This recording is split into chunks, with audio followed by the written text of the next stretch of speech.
the future Napier Committee meeting on the 10th of August 2023. Apologies from Deputy Mayor Brosnan, Councillor Tariha and Councillor Simpson. Can I have and Coralie Thompson. Can I have a mover and a seconder? Councillor Crown and Councillor Taylor. All those in favour, please say aye. Aye. Against? Carried. Do we have any conflicts of interest today? None. And this morning we have a public forum. We're welcoming Cameron Jury from Strategy Planning with the Mission Hills Development Update, which I'm sure is of great interest to all of us in our community, especially in Taradale. You have 10 minutes to present, but we're going to allow you to go over because we know this is very of great interest to our community. So welcome, Cameron. And I know he's got some pictures too, which is exciting to see. Thank you. And we'll have questions afterwards. Tēnā koutou everyone. Thank you for the opportunity to come along today and present on behalf of, I guess, the developers and also the project team. So without further ado, I'll get into it. So you guys have the screen down below, do you? Yep. Okay, well, quickly today, and it is going to be a very quick overview, I thought I'd just introduce who the developer is, who the project team is, just introduce the project. Full screen.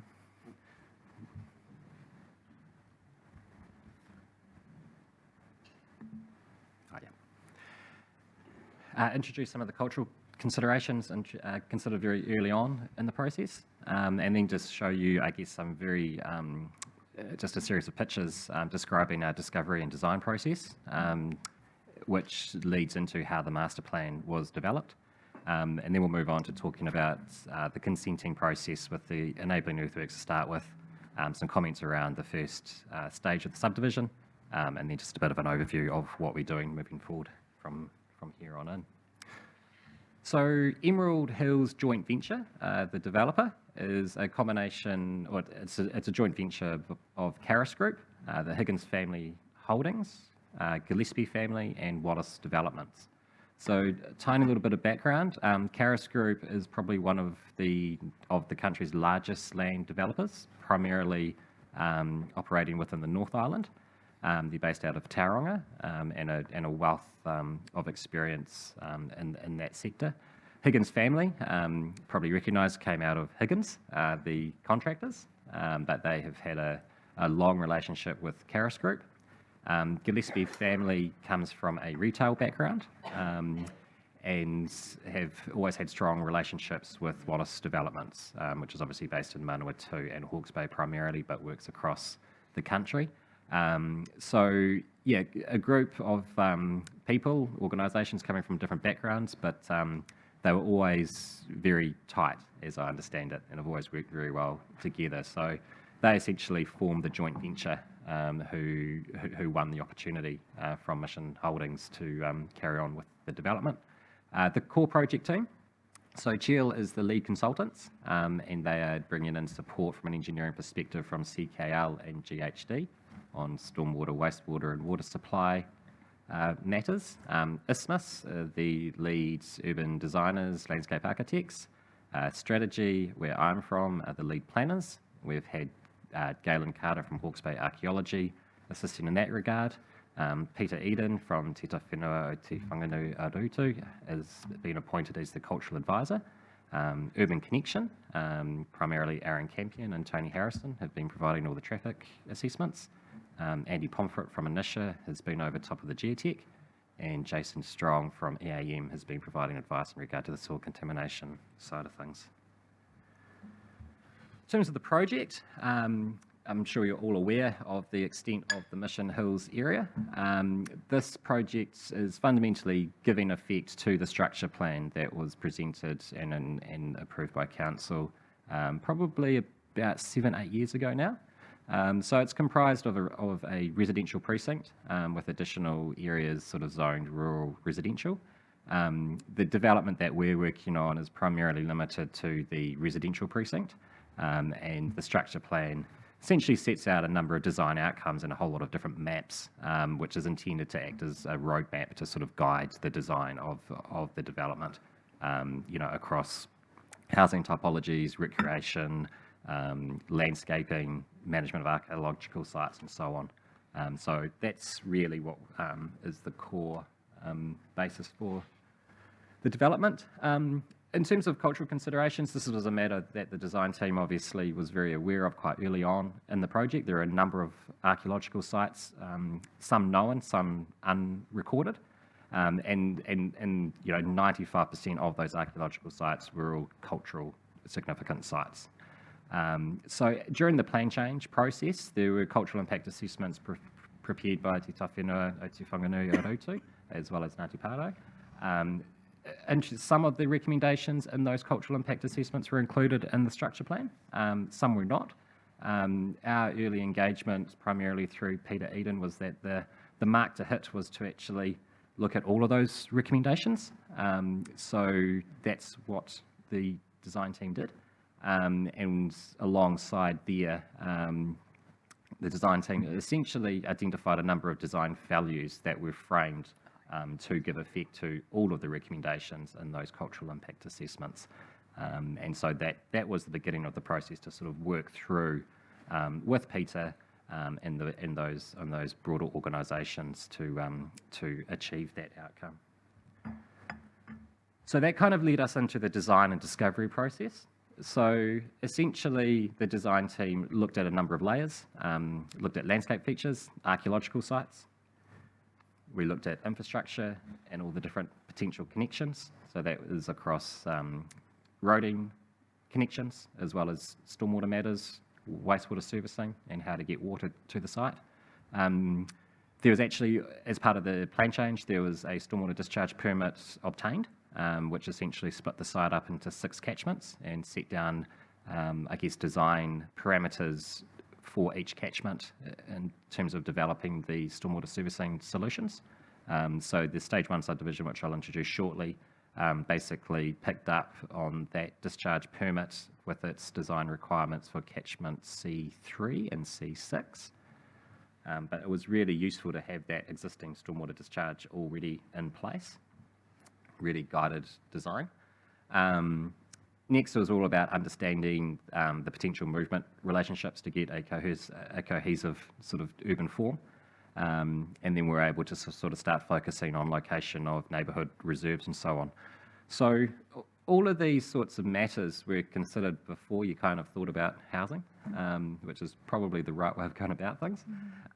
We thought about how the gullies can be revegetated, and then obviously understanding the relationship of those gullies with the urban areas, because that was one of the key characteristics and potential advantages of this development area was the ability to actually integrate so much green space with the urban forms. And so that's been achieved by giving really close consideration to those gullies, but also connections into the recreation reserves, and also different planted areas along the hill face of Church Road, and also consideration of the bridle path, which is a landscaped area alongside Puketitiri Road as well. We've then finally got to considering density and housing typologies. And so this image here kind of gives a little bit of a snapshot in terms of how density is looking at being spread throughout the development. So obviously there's certainly pockets of lower density, low to medium density, and then obviously high being somewhere between 150 to 350 squares. And you can see how that's really concentrated along those main internal roads. The red sort of site there in the middle of that image is the commercial node, and there's also sort of space for a larger recreational area there. So it's really focusing your density around your community nodes, and then providing choice as you sort of spread out. So all of that discovery and design led us to developing the master plan. and we're kind of very loosely referring to the three different areas as North Hill, Mid Hill, and South Hill. And in time, those sorts of environments, the naming of streets and reserves and so on, will sort of shape themselves up. So effectively, following that discovery and design process and the development of the master plan, which was shaped by the tawhenua, confirmation or support of the direction of the project was provided by those three mana whenua organisations. And I guess that kind of gave us the confidence to move on with some of the consenting processes. So I'll first just talk to you about some of the earthwork side of things, but then we'll move on just to talking about stage one of the subdivision, which I've highlighted in blue in that other image there. So the enabling earthworks, these were undertaken prior to lodging the subdivision application. It was necessary, I guess, to actually get on with those. So there were two applications or two sort of processes. One was for the enabling earthworks, which was essentially establishing all of the erosion and sediment control devices needed to facilitate the broader bulk earthworks. So the area of the bulk earthworks was 44 hectares, so it was primarily the North Hill area, although it did sort of extend a little bit beyond. Pretty significant earthworks, so we're talking 1.3 million cubic metres of material, which is massive. If you've been up there previously, you know, the site was very rolling hills with quite deep gullies. You know, not the easiest place to turn into an urban environment, particularly when you're sort of considering appropriate road grading and just cohesive functioning of a residential environment. So essentially a lot of the tops of the hills were taken off and put in the gullies to kind of smooth everything out. But fundamentally, the South Hill was always higher than North Hill, so the fundamentals of the topography have been retained, and all archaeological sites have been retained as well, which was a pretty key outcome. And retention of those archaeological sites, particularly the three up the top, have contributed to forming different recreational opportunities for future residents. But as I say, the depth of cuts and depth of fill were pretty significant as well, something which is not usual for Napier, given that we're primarily on the flat, obviously. But as part of that process, Archaeological Authority was approved, and there were a number of different regional council consents that were needed as well, and so they were all approved, and the earthworks are well underway. And encourage you to go for a drive and have a look. There's some big machines up there and a lot of dirt's being moved around. Fortunately, while all the erosion sediment control measures were in place prior to the cyclone, the bulk earthworks hadn't actually commenced. So, you know, one would have liked to have thought that the erosion and sediment controls would have done their job, but the reality is it was probably an event well beyond design.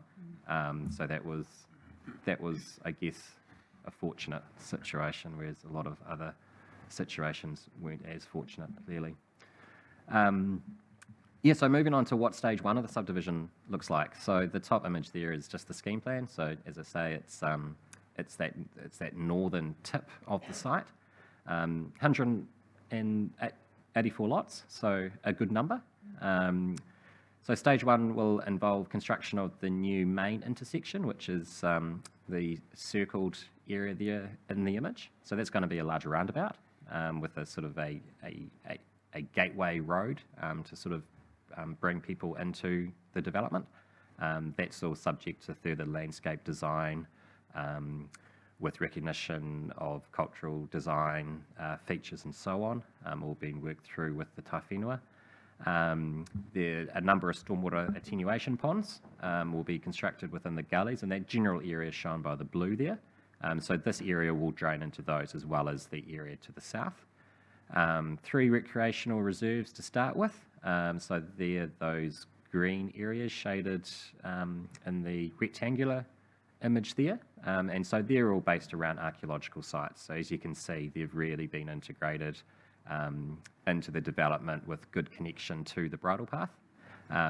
They are at at their in their original form, with earthworks sort of undertaken around them. So they will actually kind of present as higher elevated features.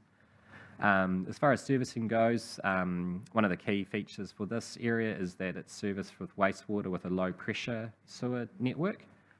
So the benefits of that system in sort of rolling topography is that you've got more flexibility in your actual infrastructure, and you've got greater storage availability throughout the infrastructure as opposed to relying on storage down at pump stations and so on, which ultimately, as the development grows, there will be more storage built into infrastructure downstream, but it's sort of favoured as being more resilient.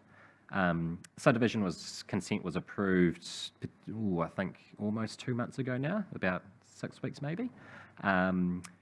And one of the key features which I just thought I'd mention here from an urban design perspective is that there is a design guideline which was developed to guide the design of houses within the development, and that's implemented through a consent notice, which is essentially a condition inserted onto the certificate of title, which is how that's sort of given effect to. So we've got through the next steps already. But yeah, just before I carry on, any sort of questions about things on the design or the consent process so far? The low pressure sewage storage, how will that will be covered, or? Was that, sorry, The covered? precious, yeah. Yeah, so I'm probably not the expert at it, but my understanding is that essentially wastewater from each property on each title is just drained to a little on-site storage facility, so it could be 1,000 litres, kind of like a on-site. Oh, they're the ones on the sections, are they, or just out? Yeah. Oh, So okay, they drain to a little pumping system on your section that has a bit of storage in it, and then they pump into a network which is vested in council within the road. But it's not like your gravity mains. It's all under pressure, which means that those pipes have a little bit of flex in them, and then they basically pump down they'll pump to Puketechi Road, and then it'll fall into a gravity system down to the Pinotage wastewater pump station there. Councillor Taylor? When I hear the word bridle path, for some reason I think of horses.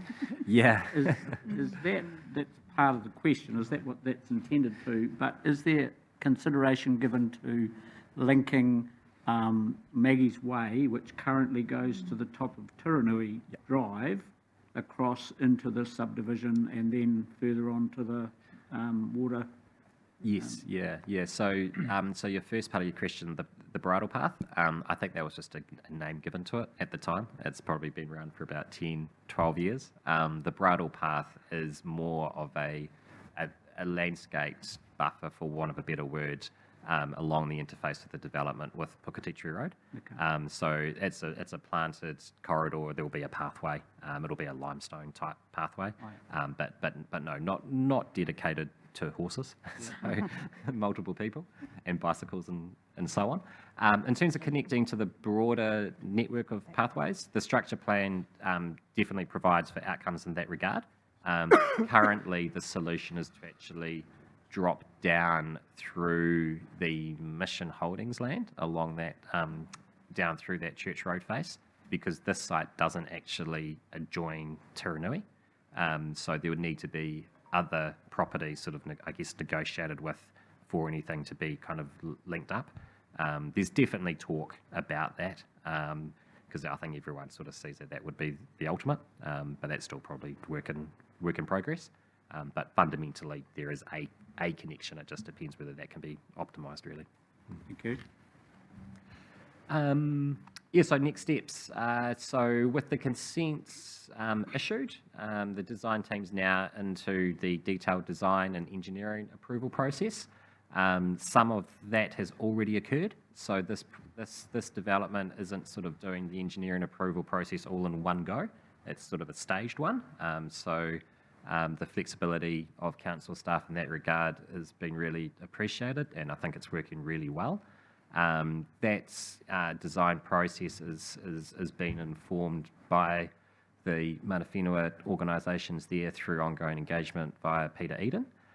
So specifically around the design of the recreational areas with those archaeological sites and also the gateway roadway off the main intersection.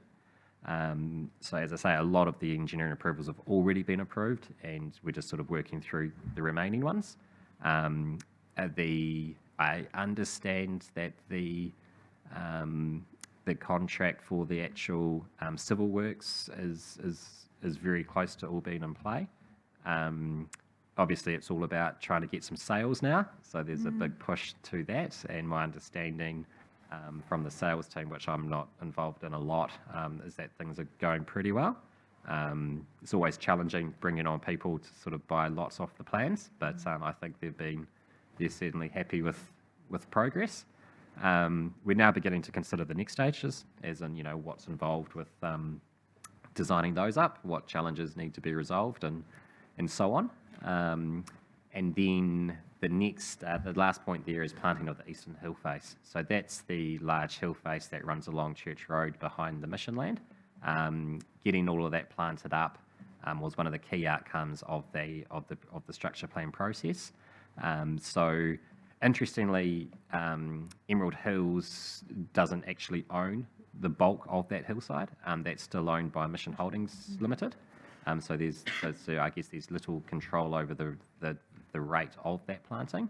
But we are working really closely with Mission Hills and also Napier and the Tawhenua to develop those solutions and get that planting underway. And then Emerald Hills will look to complete the northern extent of that hill face, which is sort of shown in that image there at the northern end of that yellow sort of wiggly corridor.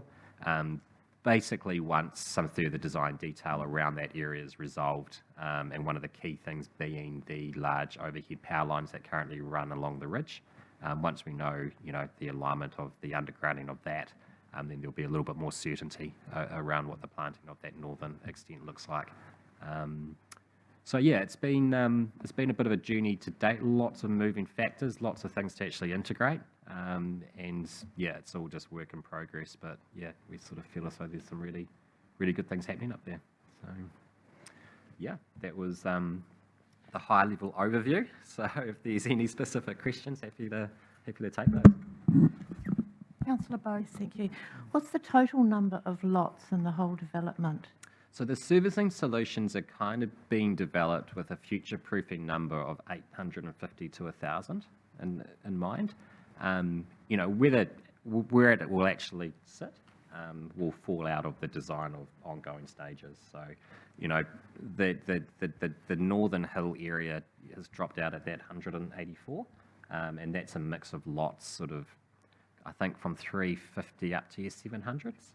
So, it really just depends on how everything lays out in terms of market demand and so on. So there isn't a target, but that's kind of where I guess the ultimate view is that it'll land. So it's been important to make sure that the servicing solutions from day one kind of take into account that potential, because things change so often. The demand of people and housing demands now could be very different to 10 years' time, which is probably the life of this development.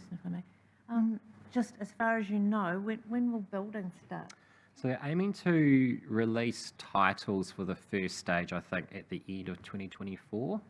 It'll probably flow over until 2025, I suspect, because all of these things do. But that's the aim. And so, yeah, you'd like to think that people will be ready to build on those as soon as they get title. Yeah. So there'll be no doubt an influx of building consents sort of over 2024, I would imagine.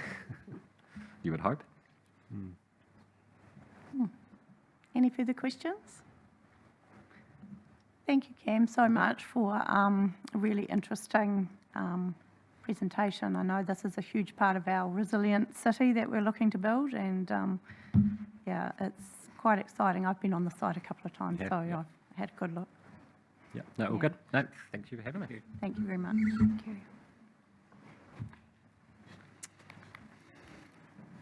Right, do we have any announcements by the Mayor? No announcements by me. Announcements by management? No. Any minor matters not on the agenda? None.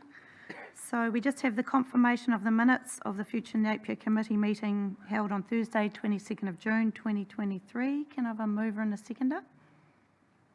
Councillor McGrath and Councillor Price. All those in favour, please say aye. Aye. Aye. Against? Carried. Right, we're on to our first agenda item, and this is really cool to hear of the first year report of Napier City Assist, Awhina Tangata, and we have Dan Hicks and Rob Tully up to speak to this.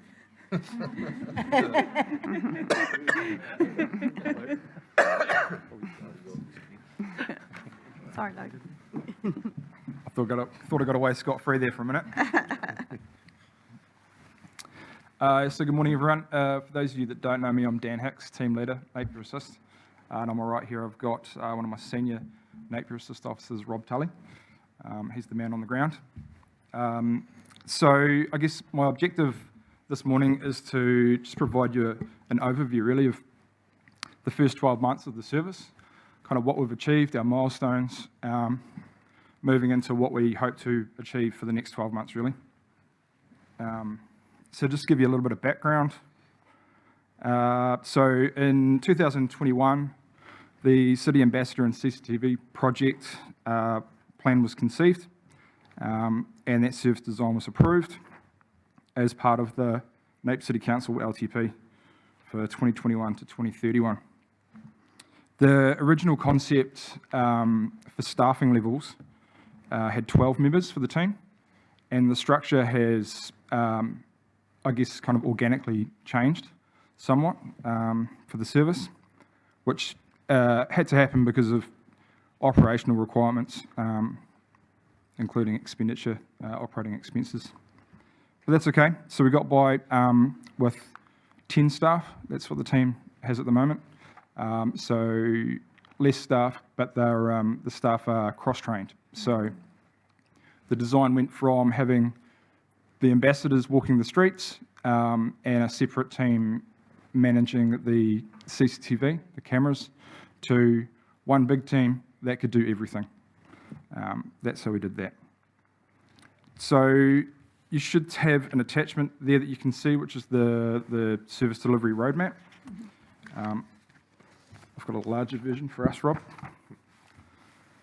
And you can see on the roadmap there, it's basically a maturity map, and it tells you kind of what we want to achieve, the 1 year horizon, the 2 year horizon, and the 3 year horizon.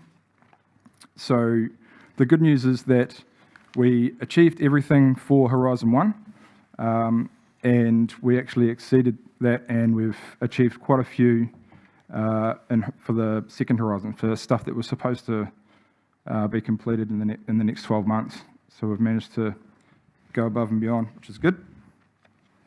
Some of those wins have included technology, so a reporting tool for the team, and cameras, essentially. So we went from 17 cameras originally that the Napier Safety Trust handed over to the council to, at the moment, and this number's probably off as well because the cameras are being installed weekly now, so it's growing. But I think we're at about 92 cameras that the team can monitor at the moment. And our hours of monitoring for the cameras has almost doubled. So Napier Safety Trust was run by volunteers that looked at the cameras when they were based at the police station in Napier, and they, on average, monitored the cameras for about 32 hours a week, and it was only Wednesday to Sunday as well for certain hours. So we're covering the cameras, we're monitoring them 7 days a week, and we do about 70 hours in between the senior officers and the Napier Assist officers. So we have a ton of CCTV projects that we've completed in the first 12 months as well, which is really good. And so those of you that aren't aware, the Napier eyesite was one of our first CCTV projects. A reason being the Napier eyesite had recently been renovated, and so it was just the structure, the infrastructure was there for the network to put cameras. It was just going to be an easy win for us. So that was our pilot, really. So 6 cameras were installed at the Napier ice site, one of which is a number plate recognition camera on Marine Parade. That's currently being used just as a static camera that we can monitor. It's not actually feeding into any databases or anything like that, so it's not doing what it was designed to do at the moment, but that's what we hope to get into in the next 12 months. Ocean Spa was one of the next cabs off the rank, and that had 8 cameras installed there. You'll all know more than me that the facility needed some renovations, some work done to it. So the cameras that were existing on site were all end of life and needed to be replaced as well. So 8 cameras have been installed there. And then Lower Dickens Street car park has had 5 cameras installed just recently. Some of the existing cameras have just been replaced, so the same locations, just newer technology, multi-head cameras, so 5 cameras in place of 1 basically. Emerson Street and Clive Square locations where we've been doing that, so there's more coverage. The Redcliffe transfer station has had an upgrade as well, so the cameras there were effectively taken out during the cyclone, and Napier City Council corporate services, so IT as well as advanced security, have been in there and got everything up and running again, so the cameras have been replaced. That leads me into the next thing here, which is perceptions of safety. So I guess one of our main priorities for Napier Assist was to increase the perception of safety in the Napier CBD in that first 12-month period, which isn't an easy task, and it's one that's really difficult to get a gauge on as well, to see how you're going results-wise. It's not easy to get statistics on whether or not people feel safe in town. And so we really draw on information from the community themselves, the retailers, police and community services team and the council as well. They're the ones that send out the surveys, so they survey the people and find out whether or not they're feeling safe in town. And so we were able to throw some questions in the latest survey that have helped us to see whether or not we're hitting the mark. But it's improved, and we hope that the first 12 months was just the foundation, and that from here it's going to improve a lot more. So this next part is probably something that Rob could speak of, but I'll do it. And it just basically tells you how Napier Assist runs, so how they operate on a day-to-day basis. So the patrols in town, they work in pairs for safety reasons. So they're not out on their own, they're teamed up with someone. And their minimum staff numbers are 3. So there's 1 person on the cameras watching while they're out and about patrolling Napier CBD.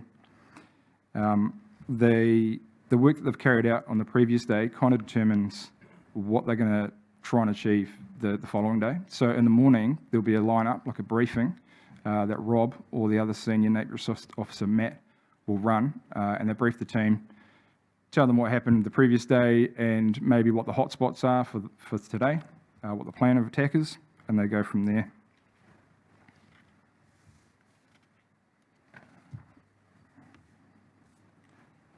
So I spoke about it a little bit before, but the reporting tool was something that had came through the service design a few times. So it seemed like it was quite crucial for Napier Assist to have a decent reporting tool in their toolkit. And we thought it would take a very long time to get that. That's not easy, so that's hard tech. But fortunately, the corporate services, the application support team, were able to just manipulate something that had existing and tweak it for us, and they've been using that, and it was fantastic. So what we thought we wouldn't have for 6 months or 12 months, we actually had in the first couple of weeks of operation. So as soon as they started, essentially they had something to report on. That still needs refining, and you'll see in this documentation as well that I mentioned that. It was a quick fix for the team, but unfortunately it was missing some categories in there. So if they were attending something in town, it might not fall into the right category, and ultimately or subsequently, shall I say, they would choose other when they were reporting on what had happened. which kind of skewed the stats a bit because other then became largely over-reported, really, which you'll see in the graph on page 4. So other is like a brownie colour. I'm colourblind, but I think it's brown. A brownie coloured bar that you can see there, which is quite high. So I think it was over 500 reports were categorised as other. So what we've been trying to do is figure out what other was, and then create some new categories to mitigate using other. And we came up with those. So the common themes were checking in on Napier City Council facilities, actually. So the War Memorial, Napier Eyesight, Ocean Spa, etc. Damage to property, so willful damage, and that was also Napier City Council facilities, gardens, parks. Youth, which is quite generic. That's a new category we're putting in there, youth. But we may refine that in the future, but we just need something in there to capture how many interactions they have with youth at the moment. Interaction with public was one that I missed completely at the start there when I asked application support to come up with something. So that can be used for good or bad, basically. So when the cruise ships are in town and they're interacting with cruise ship passengers, for example, they can use interaction with public on their cell phone as opposed to other. Breach of liquor ban, gang-related issues, and trespass. So on the same page, on page 5 above that, you'll also see a graph in relation to service costs, so some figures for Napier Assist. And I guess the figure in there that's probably worth mentioning is the capital expenditure, the actual spend for the last financial year, for 2022 to 23. And you'll see that that's significantly less than what was forecast. And the reason for that was it's taken longer, unfortunately, to get the blueprint for the process of actually installing camera equipment. So the capital was there to pay for camera equipment, CCTV, and do projects, but it just took an eternity to figure out how the process was going to come about. And that's your external agencies, your contractors and whatnot, getting all the ducks in a row. So we think that this financial year, we will really shoe into the capital though. The projects are starting to steamroll now. And I just want to quickly mention the CCTV projects that are underway at the moment. So the Ahuriri Inner Harbour CCTV project will be completed in the next couple of weeks. That's quite an important one because the Ahuriri community have been crying out for something over there. And there basically isn't much CCTV footage over there. So we're going to get something in place. And we're going to utilise the fishing club, the council-owned fishing club. That's going to be the brains of the operation. And then 9 CCTV cameras will be dotted around the area to provide coverage of not only the inner harbour, but also East Pier and some of the reserves nearby in that area. The camera locations, we tried to put a bit of future-proofing into the camera locations as well. So the walker that was that has been damaged, and I know that people have set it free from its moorings and let it wander off and whatnot. We've put cameras near that so that we can provide some security over that, because I think that's got huge public interest, right?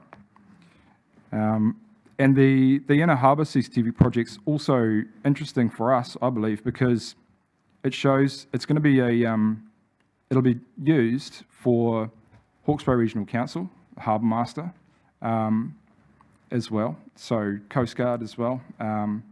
Basically, if something happens out in the ocean and they need to know how many boats have gone out into the bay and how many people haven't returned back or how many people were on board and who didn't have a life jacket, they're going to be able to call Napier Assist, and we're going to be able to utilise those cameras to let them know, give them some crucial data. That's not only going to save money in search and rescue operations, but also maybe save lives. So that's good. And it's the two councils working together. The next big CCTV project that's also just started kicking off is Anderson Park. And so that's the playground area at Anderson Park. Unfortunately, that's been subject to quite a bit of willful damage over the years, as Lance can attest to. So we're going to stick something there. That's a big project. There is no network, no fibre or anything like that at Anderson Park, so that's going to take up a significant chunk of our capital expenditure. But I think it's also something that's in the public interest to have there as well. So that'll be used for two things. That'll be used for crime detection, I guess, your people that are there setting fire to shade sails and whatnot, and alerting the police. But also during the day, it'll be useful for Napier Assist to monitor and see if there's anything there, disorder, antisocial behaviour, gang tensions, something that they need to react to, and then whether or not they send police or whether or not we send Napier Assist officers to try and de-escalate stuff before it gets out of control. That should be finished in the next month or two, hopefully, all things going well. Maraenui, the Maraenui playground is also getting an upgrade. The camera that's there at the moment, there's one camera there and it's fixed to one of the old civil defence sirens. So that pole is eventually going to be removed, so the camera has to move. If the camera has to move, then you may as well upgrade it and provide more coverage for the area as well. So there'll be, I think it's 3 cameras going in at Maraenui. Upper Dickon Street car park is also going to be kicking off soon. There's currently no cameras in Upper Dickon Street car park, and what Rob and the team have discovered is that the Upper Dickon Street car park is basically the entry and exit point for the shoplifters and the people that are going to be antisocial in Napier CBD. So we have no eyes covering that area at all, so we need something there. And I think council car parks and alleyways in and out of the town need to be covered as well. I haven't touched too much on the statistics in relation to crime in the CBD, but the team have done a lot of work around shoplifting in the Napier CBD lately. So they've built a really good rapport with the retailers, and unfortunately for the police, I think, what we will see as a consequence is more reporting, so more accurate data in relation to shoplifting in town. So their stats will go up, but that's just going to show that we've got more accurate data in relation to what's actually occurring in town. The retailers are telling us that shoplifting is really bad. The Napier Assist officers have found that shoplifting is very organised, and so we can work with the police to spearhead that and try and sort shoplifting out in the CBD. The other thing that's worth mentioning is the homelessness in Napier and that part of the community that the Napier Assist officers deal with on the daily. There's been a significant increase in the number of and rough sleepers in town, and I think that you can see that on your graph as well, that it's trending upwards. So Rob probably has more accurate details on this, but I think there are around 30 people on average that attend the outreach at Clive Square daily, and we think that there's 40 or 50 homeless around Napier at the moment. So there's a lot of work going in behind the scenes in relation to that, and Rebecca Peterson, who I think is still sitting behind me, her team are doing a bit on that as well. So we'll work closely with that community services team to try and sort something out with regards to that. If anyone has any questions, fire away and Rob will answer them. Thank you. Thanks, Dan. That was really informative, and I know that the shopkeepers and things have noticed a huge difference having your team in town, and people do feel safer. I've had to call the guys a couple of times to come and sort some things out down the street, so it's just great having you here, and I'm sure the police are appreciative of what Napier City Council have done adding this to the town. So any questions? Open it up for questions. Mia Wise. Thank you, through the chair. And just to touch on the homelessness and outreach service, Dan, that you commented on towards the end there, and noting that in the service roadmap, which congratulations on having achieved ahead of schedule so many of the components within this, Outreach and basic resources in Horizon 2, and there's comments underneath around increased funding and information exchange. So just wanting to have a little bit more of an understanding of what the role of Napier Assist will be in this area, and noting, as you said, that it does seem to be on the increase in terms of homelessness, and we know there's a number of people within our community that are quite concerned about this, and just sharing with them what our role is within this area. Yeah, right. No worries. So I guess in relation to that for Horizon 2, we've been working on the information exchange a bit more. So the team go down there every morning.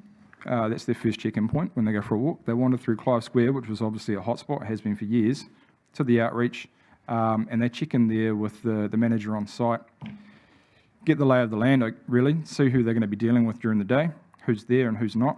And they have, and I haven't been there for a while, this is Rob's portfolio, but chatting with the manager will then highlight issues and vice versa. So Rob's team will also go, reply with what they see, what's been happening.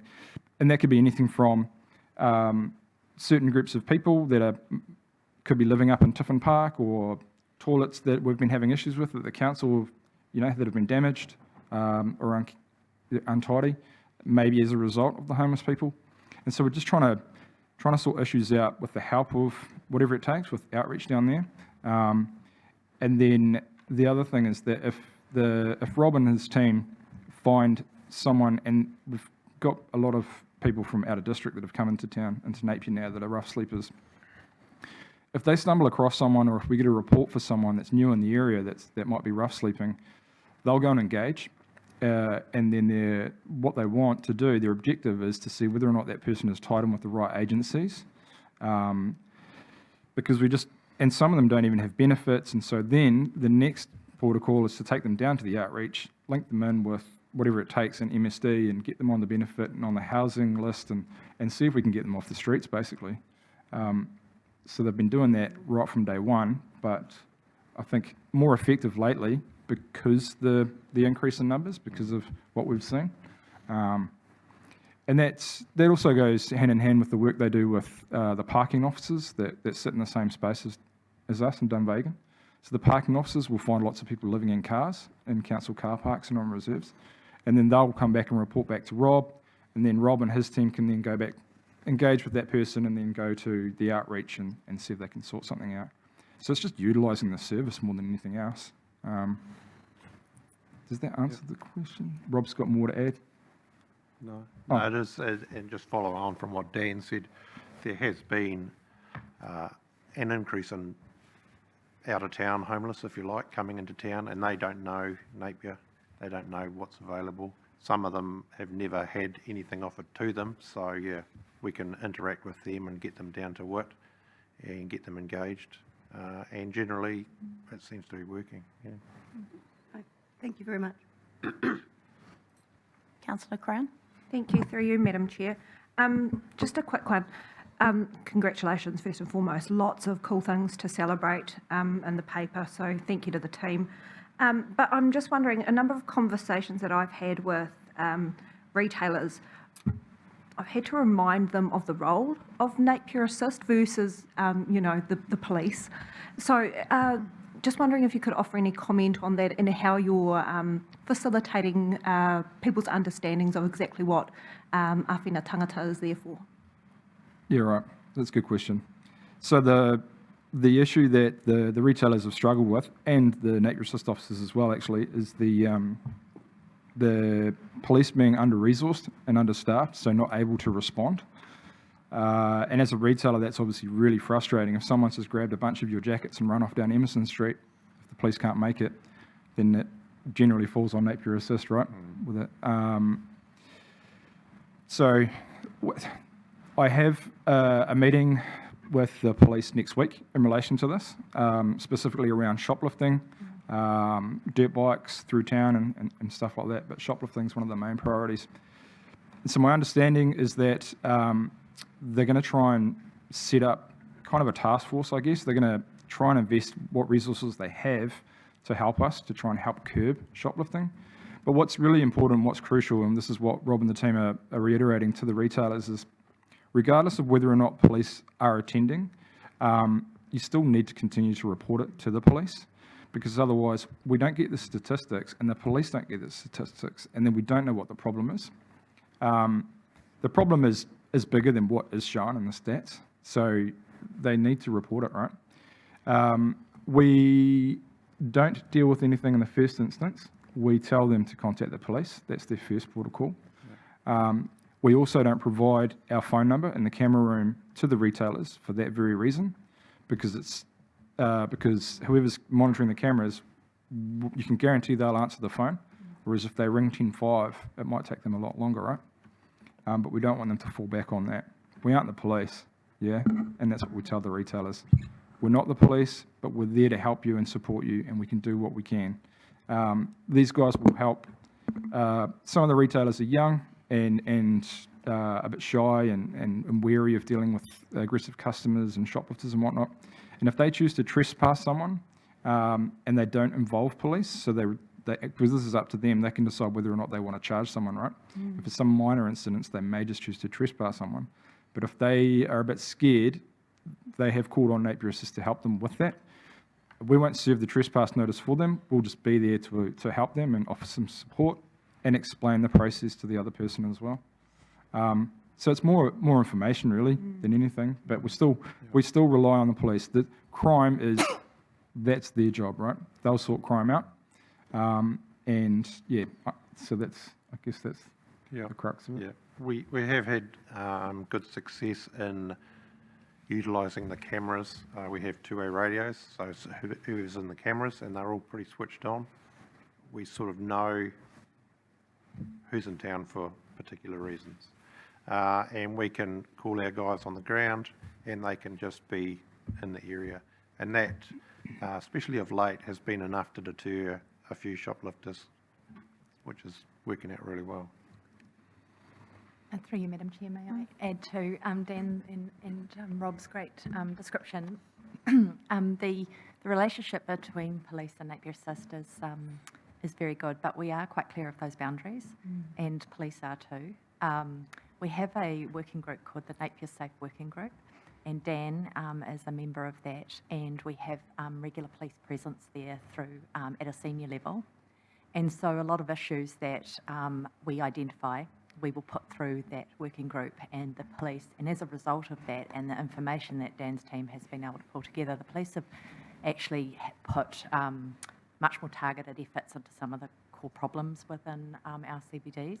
And particularly when we had a spate of youth crime for a while, it was only through really the intel that Dan's team were able to pull together to show that it was very organised and how it was designed, that the police were able to build a sort of a task force around that, and they were able to reduce a lot of that youth crime. Similarly, with the dirt bike situation, they're pulling together task forcings on that, and now with the shoplifting. So as a result of that relationship, I think we're getting actually more police presence and police interest in some of our issues that we've been asking for a while. Councillor Mawson. Yeah, good on your team. That's sorry, through the chair. Just going from the sort of the Napier Safety Trust cameras from the 17 to the 92. Just looking at from, it used to be in-house at the police station, looking at sort of if you can give us a high-level description on how that would work, say if the police need to get something off the cameras or whatever, just looking at efficiencies, how that would work? Yeah, so we've got a CCTV request form that we created, right, which is similar to what most other councils have actually. Ours is virtually the same as Hastings District Council, and it's a similar process. So the police have our email address for Napier Assist, and they'll email through a request for footage. Obviously, if it's critically urgent, if it's something that's happening there and then, and we're monitoring the cameras at the time, then we will get them what they need ASAP. And if needs be, then they can send their CCTV request at a later date. But we have to, in accordance with the CCTV policy that we've got, we need to keep a log, and we need to register all CCTV requests that where we provide footage to the police. So that's a process that has to take place. So they have to request footage from us. What we're doing though is we are trying to make that a fast process. We're trying to make it, as quick as possible. And so that's something that I've been drilling down to the team, is to get them the footage, but get it really quickly. Because they did used to have the cameras, right, available to them in the station. No one knew how to use them really, but they were there. So if we're going to provide the service in-house in the council, then we need to provide them a really, really good service. So we need to get it quickly. And we have been. So it only takes hours for them to receive footage for anything. When we're monitoring the cameras, we can get it to them quicker than that. Yeah. Cool. Councillor Brown. Kia ora, through the chair. Thank you. That sort of leads quite well into my question. Obviously, with CCTV and expanding CCTV, there's some great wins that are coming out of it. And it's great that we're getting it where the community are asking for it. I suppose on the flip side of that comes there's a danger for a moral hazard and an invasion of privacy. And so I'm just wondering, can you speak to what we're doing to balance that out? I know at the opening of it, seeing those cameras and actually how much we can see of the public is quite confronting. And particularly if we're putting it in places like Ocean Spa and along the beach. It's probably a terrible example, but how are we dealing with if someone doesn't realise that they're being caught on camera, and terrible example, but say you're at Ocean Spa and you I can't be bothered going to the changing room, I'll just get my child changed here, or they'll get changed here, not knowing that they're then on camera and someone is watching this in a room, or they do it on the beach or at a playground or something like that. Can you talk me through the process and procedures and training and stuff that we have, and signage to make people aware of this? Yep. So there is signage. There's signage out there. Some of the signage is a bit old. Yeah, if you walk through Close Square, you'll notice that the CCTV signage is pretty dated. So we are looking at upgrading the signage, making it a bit more visible. And with our new council logos and whatnot, that's how old some of the stuff is. So in relation to and I know it was just an example, but the Ocean Spa one, so we only monitor the external cameras. And so that was separated with the Ocean Spa CCTV project. That was split, the funding, in relation to the cameras as well. So it's the external facing cameras, the ones facing the beach, the ones over the rear car park, the ones facing the side car park and out the front onto Marine Parade. Those are the areas of interest for Napier Assist. It's the eyes in the public spaces, not the pool facility itself. That's not of interest to us. And the Ocean Spa have their own security and staff on site to sort stuff in-house, right? So we don't need to be watching that stuff. So the guys have had, the team have had training in relation to the CCTV policy and the Privacy Act training as well, which was run by Duncan Barr, who's the Director of Corporate Services, right? And the two senior Napier Assist officers are both formerly ex-police officers, quite senior. So senior constable, Rob Tully, right? Yeah. So they're well versed in respect to privacy and whatnot. And I know that Rob and Matt, our two senior officers, are very passionate about that, about ensuring there are no breaches, especially of the Privacy Act, right?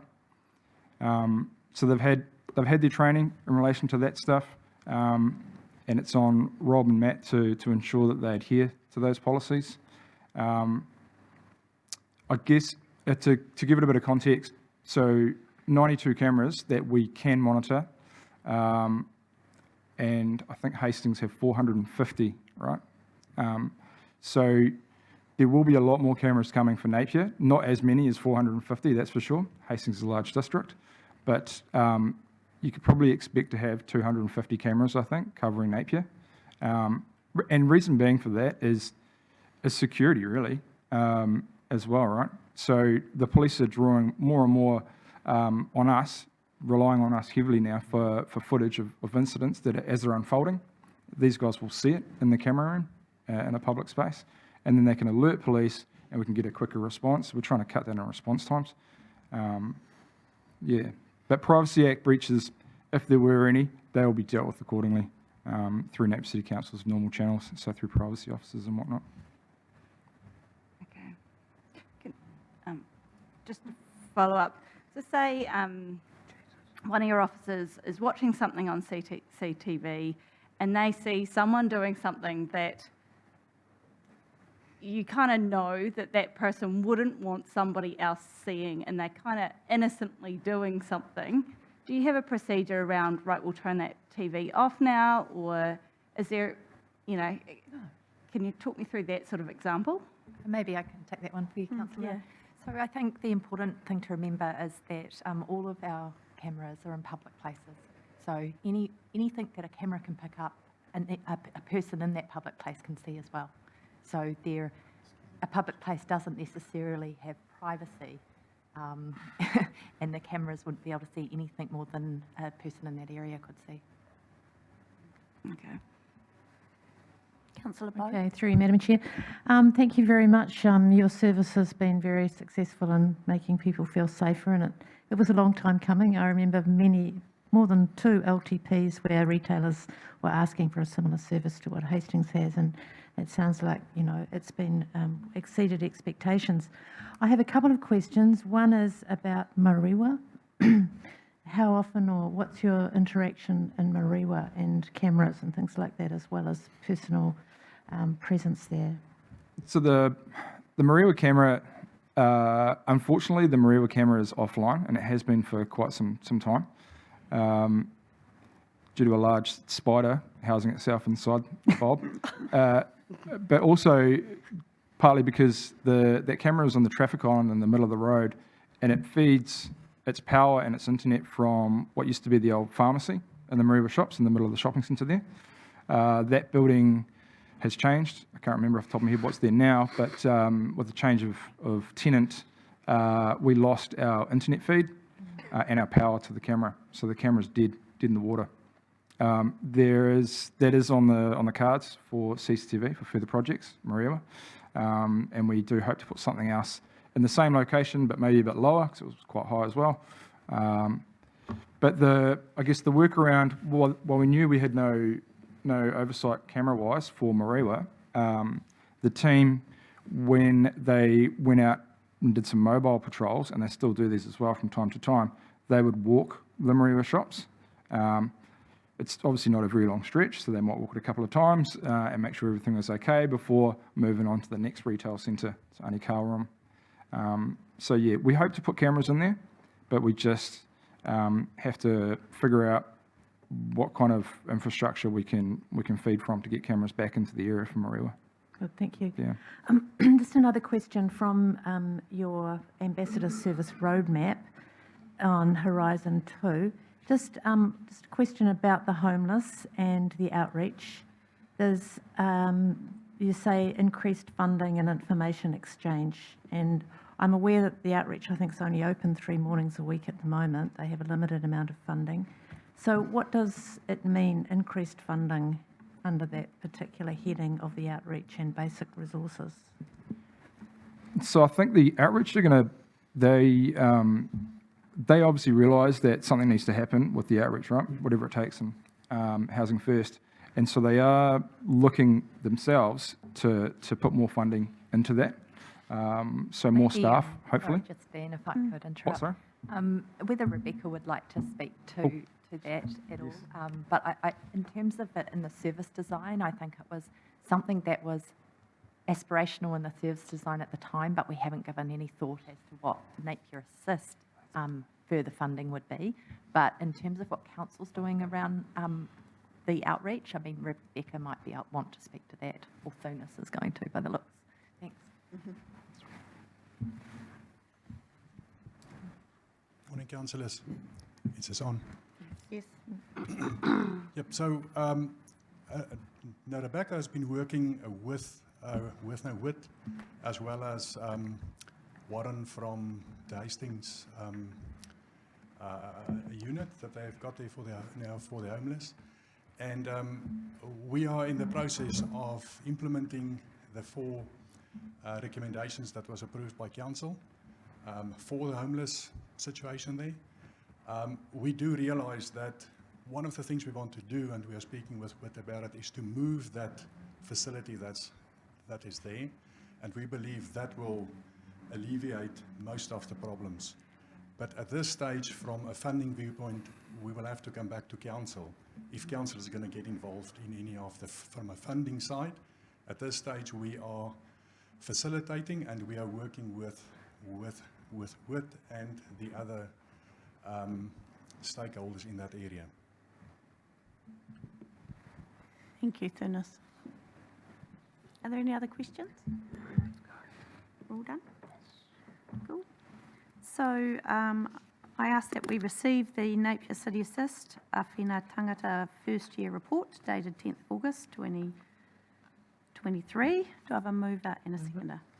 Councillor Price, Councillor Crown, would you like to speak to it? Councillor Price? Actually, just a few words. I was on the previous Napier City Trust, and where we had 12 cameras, we fundraised, and the cameras used to get dirty, and it was really hard work. And it's really, really good to see the progress that's been made and the planned progress. And it's probably, from my point of view, it's a bit of a dream coming true, because it's, as Rachel would know, I've always pushed for it, and you're doing a great job, and keep doing it. Well done. Good for the city. Thank you. Councillor Crown? Nothing more? I'll put that. All those in favour say aye. Aye. Against? Carried. Thank you very much. Thank you. So we move on to our second item, the Future Development Strategy Update Joint Committee, and we've got Paulina coming to speak to this. It's on page 11. Good morning, Madam Chair and councillors. So I'm going to be talking about the Future Development Strategy. Just to recap, the Future Development Strategy is the 30-year growth. The strategy would include the 30-year growth for Hastings and Napier. It's a long-term document. And it's also, we are working collaboratively with our Manawhenua partners, as well as Hastings District Council and the Regional Council on this paper. The timeframe for completion is October next year, and we have made quite a bit of progress in the FDS, in the development of the FDS. And today I would like to request your endorsement of one of the pieces of work that we want to engage with the community, called the Issues and Options paper. The Issues and Options paper considers all the challenges, opportunities, and constraints that we have in Napier and Hastings, in the sense of natural hazards, sites of significance to Maori, significant natural areas, a whole range of considerations. It has overlaid everything and painted a picture of what are the best potential options to develop, considering all of these challenges and constraints as well, and opportunities. So the Joint Committee meeting met on the 11th of July, and at that meeting, the Joint Committee endorsed the vision and objectives, as well as the Issues and Options paper, and also requested that a paper would be sent to the different councils, which is the paper that I'm presenting to you, for endorsement and continue with the engagement. We're planning that engagement in September this year, so it would go hand in hand with the notification of the proposed district plan, which is also aligned to the FDS.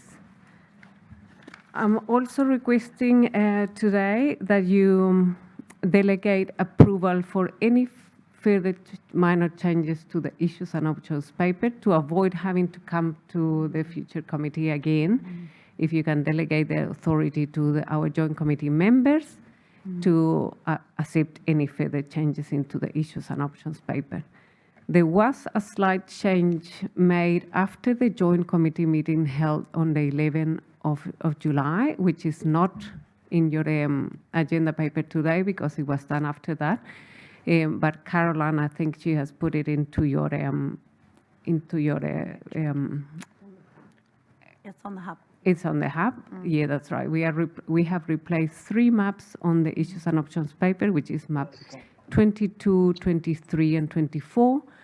And the slight amendments they have been made to that map is taken out some of the options which were located in highly fertile land as a request of some members of the Hastings Joint Committee and the council as well. Those options have been removed, and the paper will go out for consultation to the public without showing those options in highly productive land. So I would like to take any further question if you have. Any Madam questions? Chair. Nobody. Okay, can I have a mover and seconder for the paper? Councillor Gregg, Councillor Bogue.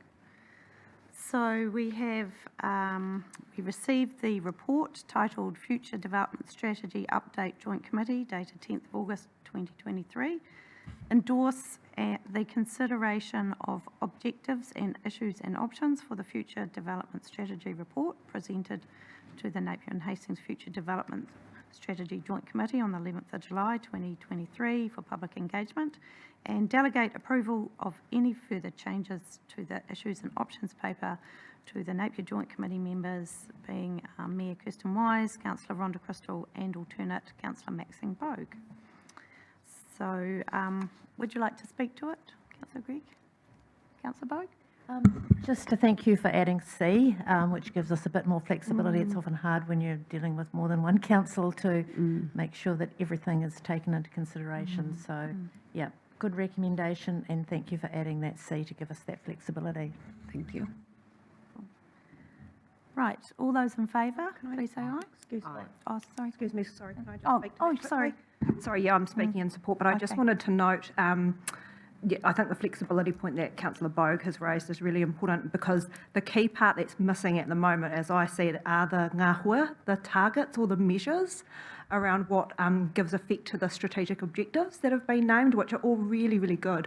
So I'm looking forward to seeing those come back through the consultation in September, being approved by the members of the committee, because to me that's kind of, you know, the proof is in the pudding, and that's how we're going to measure success, which is really important. So thank you.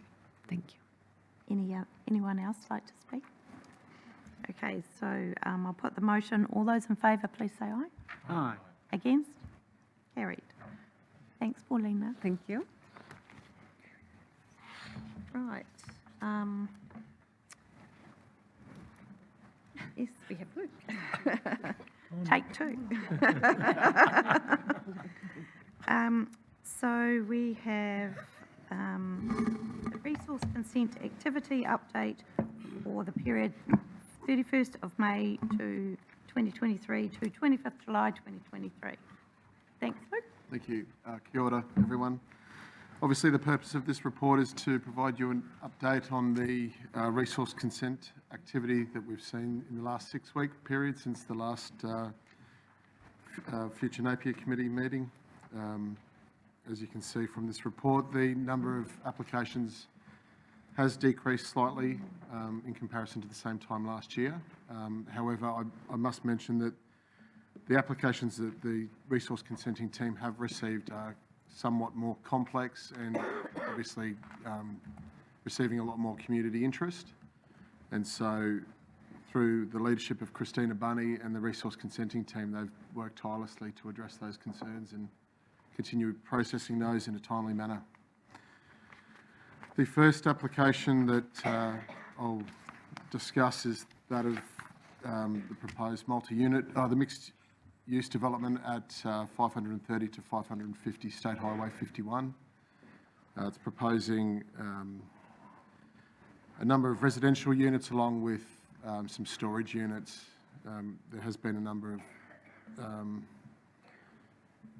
inquiries made on this application, which the team have responded to. Obviously, it's currently in its very early stages of its assessment, with that continuing, as we speak. There's another development proposed at 1 Balance Street, which is also a multi-unit development, 6 dwellings and a proposed subdivision of those dwelling units.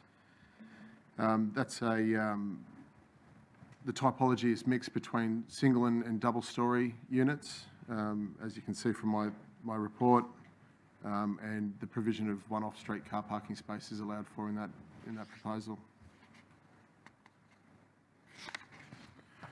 And we have one other proposed development for Kangaroo Developments, which is at 36 to 40 Barker Road. Again, this is a multi-unit development proposing 9 dwelling units. The breakdown of these is 6 2-bedroom dwellings, 1 3-bedroom dwelling and 2 4-bedroom dwellings. This is also serviced with off-street car parking, when the only infringement was that of a minor front boundary infringement. I'm happy to take any questions. Thank you. Any questions? Councillor Bowe.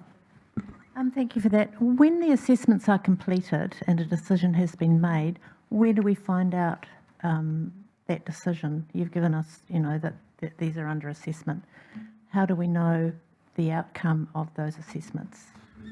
Through the Chair, so we provide an update within this report on applications that have been progressed through that assessment stage into an approval. After we report it, any major developments that have been approved, they then fall off that table, that summary table that you see within that report. Otherwise, they are public documents. The community or yourselves are more than welcome to contact the consenting team, and they can provide you an update on those that have been approved. Councillor Taylor. Just for interest, has an application been placed by Kaingaora for Neve Place and Taradale as yet? Through the Chair, not that I'm aware of, no. Thank you. Any further questions?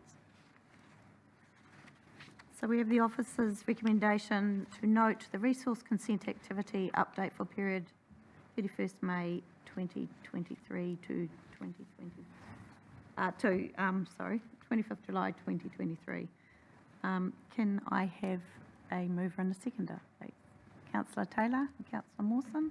Would you like to speak to it, Councillor Taylor? No, thank you. Councillor Mawson? I'll put the officer's recommendation motion. All those in favour, please say aye. Aye. Against? Carried. Thanks, Luke. So our last agenda item, we have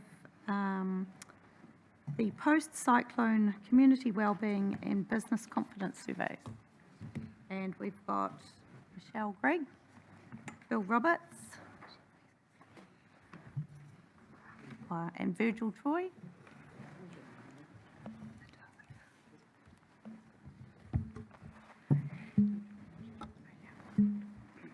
Thank you and welcome. Kia ora, tēnā koe, Chair Crystal, thank you very much. We're also pleased to have Natalia Rick here from Sill Research as well. So I'm Michelle Gregg from the Community Strategies team and the Community Services Directorate. Pleased to be here with my colleague Bill to present an overview of findings from 2 surveys that have been done shortly after the cyclone, about 3 months after the cyclone in fact. One focusing on community wellbeing, which I'll talk to, and the second one focusing on business confidence, which Bill will talk to. Virgil's happy to provide some comment after we've both spoken, and also we're happy to answer any questions at the end. So we're essentially taking the paper and the attached reports as read. There's quite a bit of reading in them, but we will spend a little bit of time now just going over some of the key kind of findings. So first from the Community Wellbeing Survey. So the purpose of this survey was really to determine the impacts of the cyclone generally on our community and on community wellbeing, and to also measure safety perceptions, social connections, and to gauge some indication of emergency preparedness and any impact the cyclone had on people's preparedness going forward. The survey, as I said, was conducted in May this year, so about 3 months following the cyclone. The survey questions were based on some recommendations from SIL research around international measures that are used to monitor impacts of events like this, as well as a combination of some questions from our annual social monitor report so that we can compare and track over time as well. So we had a total of 466 people from Napier complete the survey, and it was a representative sample of Napier's population as a whole. Just to note that we also had a few protocols in place for the survey, given that it happened quite soon after the cyclone. We recognised it may trigger people who may have concerns about what was happening in their lives. So we briefed the interviewers on the issues that may arise and provided referrals with respondents' permission to our welfare response team that was still operating at the time in council. So we followed up on any queries that came through, and there were a few. We made referrals to a few other agencies for those. So in terms of overall impacts of the cyclone, at the time of the survey, these were ongoing. They were still current for people, including for the community, physically and mentally. I'll go into those shortly. However, just noting that obviously these were exacerbated by other factors happening and other stresses for the community, particularly around increasing costs of living, financial pressures, and local incidents of criminal activity that had been happening. So I guess the impact of all of these factors combined is really reflected in the findings that you'll see in the survey report. Just to let you know also that we've got our annual social monitor survey starting in the field this week. So that'll be another 7 months post-cyclone. So we're really looking forward to seeing how the measures are tracking over time and if there's been any gradual improvement in things since this survey. So just looking briefly at some of the main findings. As I said, the cyclones had a continued impact on the community at the time of the survey. 8 out of 10 people reported being negatively affected in some way and 17% severely affected. So these impacts ranged from damage to property and valuables through to effects on health, including injuries and fatigue, especially dealing with clean-up and the aftermath, and other negative experiences such as losing work or employment, disruption to work, travel impacts, and affected whānau members and people being concerned about the impact on others and their wider community. So mental health and wellbeing concerns in particular were mentioned by 2/3 of people, 66%. So this included reported anxiety, stress, depression, feelings of grief, along with concern for others. So as a result, the Mental Wellbeing Index, which incorporates a number of statements and analyses people's responses to those statements as a whole, and we measure this each year in the social monitor, this index increased for the first time in 5 years, which indicates greater community distress. So alongside this, safety perceptions showed a decline in the survey, down to 38% feeling safe overall, down from 62% in 2022. And most notably, there was a decrease in people feeling safe when home alone at night. Just to note that the survey didn't measure safety perceptions in the CBD, which we will measure in the monitor as we do each year, just thinking about the Napier Assist discussion earlier.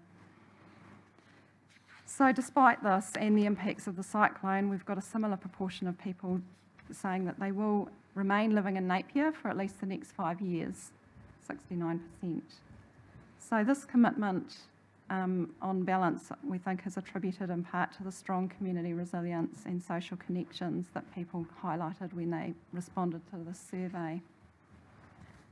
So positively, the cyclone has definitely improved the feeling of social connection in the community, and this has increased slightly since last year. So it's now up to 78% of people saying they have positive social and neighbourhood connections.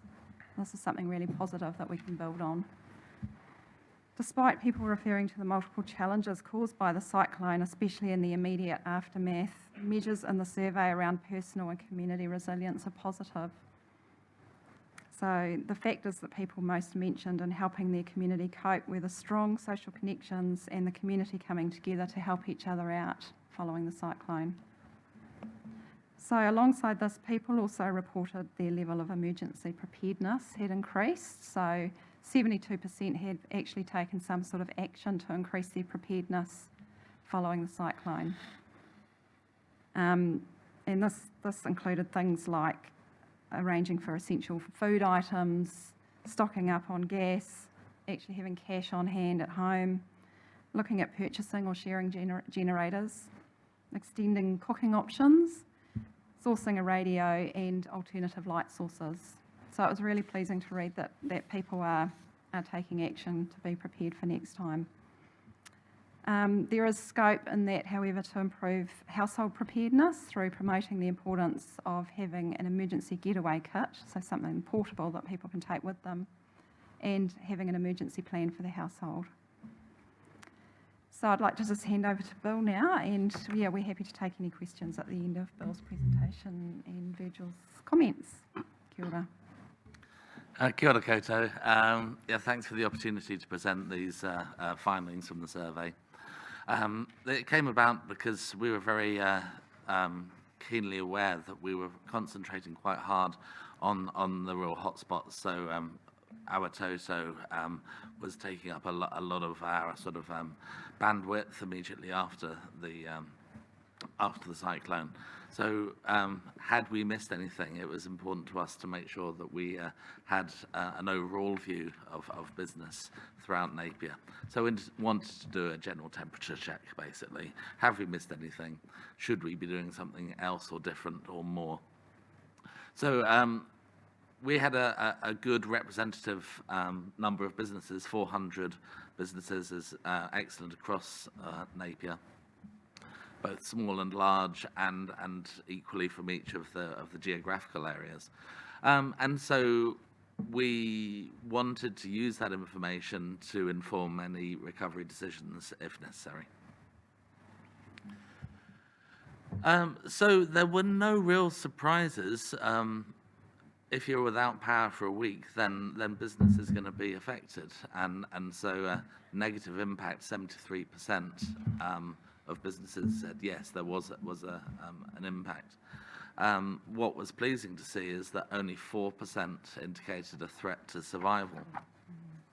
And if you take business as a whole and you look at the risk of having your own business, to some extent, it's like when you're, doing extreme sports or whatever. If you don't fall over, you're not pushing to the edge. And so 4% is actually pretty standard. And one of the issues that there was with the COVID support, which meant some businesses survived when necessarily they wouldn't have done in regular circumstances. So 4% was good. 43% of businesses expected to return to pre-cyclone trading levels, and 25% at even higher levels. So this is quite interesting as well. Basically, 68% are saying that they're going to be restored or better, which I think is a fantastic tale of resilience to be told about business across Napier. And then you have the high rate of business retention identified, with 83% of businesses saying continued operation for the next 5 years, which is a good figure. And then finally, and we'll talk a bit more about it, 68% of businesses considered the council support to be good or fair.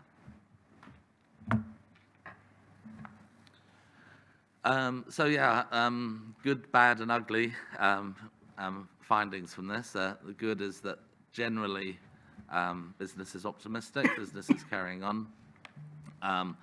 And this was backed up by our Paymark data that we had for the last 12 months that showed that spend in Napier was 6% up, which obviously there is inflationary effects and there's other things going on, but it's not a sign of a crisis for sure.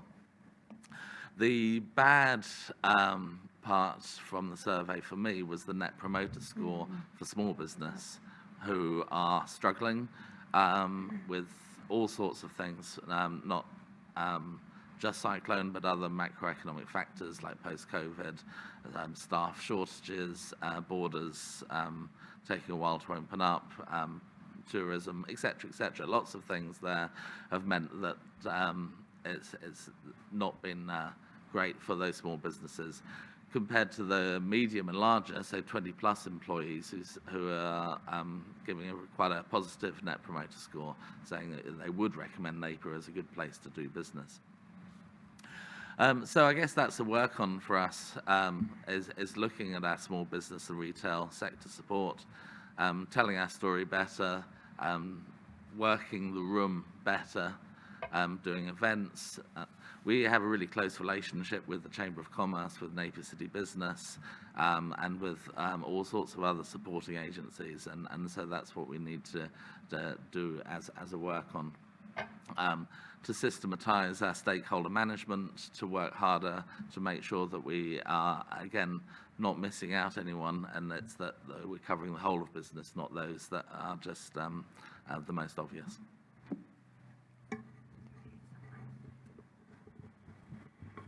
Thank you. I only really have a couple of things to add. I think that what's been explained is they've done a very good job of picking out the main points. But the thing to bear in mind is I think that the timing for this research was absolutely spot on. It wasn't so soon after that people were still inundated and bogged down with it, but it wasn't so far later that people were really retrospectively looking back to try and remember what it was like. I think that 3 months afterwards was a really nice sweet spot. I mean, it's not... There's nothing good about the cyclone, but it was the right time to actually undertake the research because you've got considered opinions. The other thing too is I know because I read every single one of the open-ended responses, and although we presented it here in terms of issues of mental well-being and anxiety, 31%, overall stress at 24%, when that doesn't fully explain all of the detail that came out of each and every one of those responses. And there were some really, really sad stories, and you couldn't help but feel what people were going through. So even though we provided it as a statistic, the open-ended responses told a much grittier story than has been presented here. In terms of the business research, again, I think that was a really good result. It's an issue of resilience. Obviously, smaller businesses being more affected than larger organisations. And of course, the positive take-home, which has just been mentioned, is that in terms of Napier City Council supporting local businesses, that was a fairly high net promoter score. A net promoter score is actually quite a brutal form of measurement, simply because only those that are really raving are seen as promoters. So if you've got a 9 or a 10 rating, then you're a promoter, but pretty much anything from a 7 or under, or a 7 or an 8 is a passive, but underneath that, that's a detractor. So it's quite a brutal score. So to get anywhere in the positive numbers, that's quite an achievement. Did you have anything you wanted to add, Natalia? No? Many thanks, Virgil. We're happy to take any questions. Thank you, team, for that. I'm sure we're all in no doubt the cyclone was traumatic for pretty much everyone in Hawke's Bay, and one of the things that struck me was that 84% of respondents reported a negative impact of the cyclone Gabrielle. A perceived negative impact of the cyclone was significantly greater than COVID-19 national emergency at 57%. And I could tick a lot of those boxes in the mental health, but you know, we are resilient, Hawke's Bay people. We've been through a lot of tragedies in our time here, and we will get there. And it was really encouraging to see that people are preparing for emergencies. You know, that's something we need to do wherever you are in New Zealand. I think we're the shaky isles and now a bit of the flood isles, and we do need to prepare, and that's really important. So I'll open up for questions. Anyone's got any questions? No? Everyone's ready for lunch. Right, so we will put the officer's recommendation that we receive both the Napier Post-Cyclone Community Wellbeing Survey Report and the Napier Business Confidence Survey Report. Yeah, and we need a mover and a seconder for that. Councillor Crown and Mayor Wise. Would you like to speak? Thank you, Councillor Crystal. Yes, just quickly, I think you hit the nail on the head. There's often opportunity in crisis, which I think came through very clearly here from the fact that Mr. Virgil's comments around, summarising it, a bit of a cathartic experience for our community to be able to share what they went through from their perspective. Through to the fact that people are now becoming more prepared for emergencies, and that there is a stronger connection in our community because of the shared experience, basically. Just in regards to the business confidence stuff, whilst I agree with Bill entirely, I think one of the things that we struggle with as a council is articulating our lane when it comes to supporting our businesses. It's a natural fit for us to be or to score higher in regards to our support to big business when you think of what we do as an organisation. We're very much in the regulatory space, infrastructure, consenting, that type of thing, which lends itself more to big business. In regards to our small and medium businesses, which are, huge number out there and who are really important, I see our role as being advocates for them, for guiding them and pointing them in the right direction to the support that is available out there by other agencies and organisations, such as Chamber of Commerce, the Hawke's Bay Māori Business Hub, and others. So for me, there are some work-ons, but the feedback that we got says that we're certainly heading in the right direction. Thank you. Mayor Wise? Right. And Councillor McGrath? Just through the chair. Great report, guys. And like I say, good timing. But the concern for me is the overall feeling of safety in Napier has dropped from 62 to 38. Now that's a huge leap. We're all here to make people's lives easier, happier and safer. And something's not working. I'm going to say it's election year. If we can do what we can do at council, but some of this is not our lane. So I'm looking for our political parties to step up and see how they can, fit into this, and how this time next year, that when we do the survey again or whenever it is, that this starts increasing.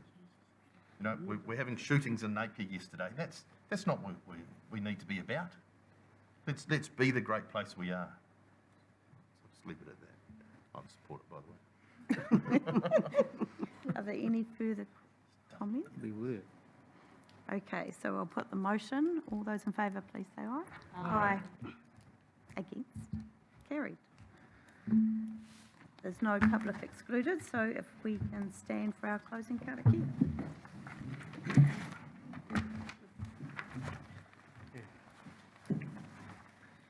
Kia tau, ki raki Māori, ki runga i ngā iwi katoa o ahurere. Kia piki ki te ora, te kaha me te māramatanga i ngā wā katoa. Ti hei, mauri ora. Meeting closed.